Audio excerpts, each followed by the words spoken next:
జూబ్లీహిల్స్ ఉప ఎన్నికల్లో భారీ మెజారిటీతో గెలుస్తామని ధీమా వ్యక్తం చేశారు బీఆర్ఎస్ అధినేత కేసీఆర్. బైపోల్లో గెలిచే అవకాశాలు తమకే ఎక్కువగా ఉన్నాయని, ప్రతి కార్యకర్త అట్టి అవకాశాలను సద్వినియోగం చేసుకోవాలన్నారు. ఎర్రవెల్లి ఫామ్ హౌస్ లో ముఖ్య నేతలతో కేసీఆర్ సమావేశమయ్యారు. జూబ్లీహిల్స్ ఎన్నికలపై ఏ విధంగా వ్యవహరించాలన్న దానిపై ఆయన నేతలకు దిశానిర్దేశం చేశారు. బీఆర్ఎస్ అభ్యర్థిగా మాగంటి సునీత గోపీనాథ్ ను పార్టీ అధినేత ప్రకటించారు. సిట్టింగ్ ఎమ్మెల్యే మాగంటి గోపీనాథ్ మరణంతో జూబ్లీహిల్స్ ఉప ఎన్నిక అనివార్యమైన సంగతి తెలిసిందే.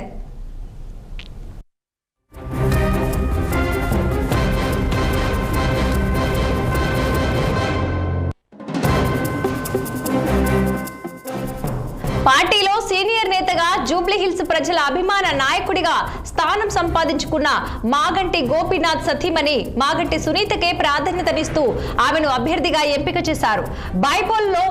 బైపోల్ పోరులో ప్రతి అంశం పార్టీకి అనుకూలంగా ఉందంటూ నివేదికలు చెబుతున్నాయని ఈ సందర్భంగా కేసీఆర్ అన్నారు.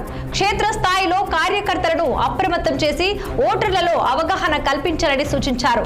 ఇచ్చిన హామీలు అమలు చేయకుండా కాంగ్రెస్ పార్టీ ప్రజల్లో విశ్వాసం కోల్పోయిందన్నారు అధినేత కేసీఆర్.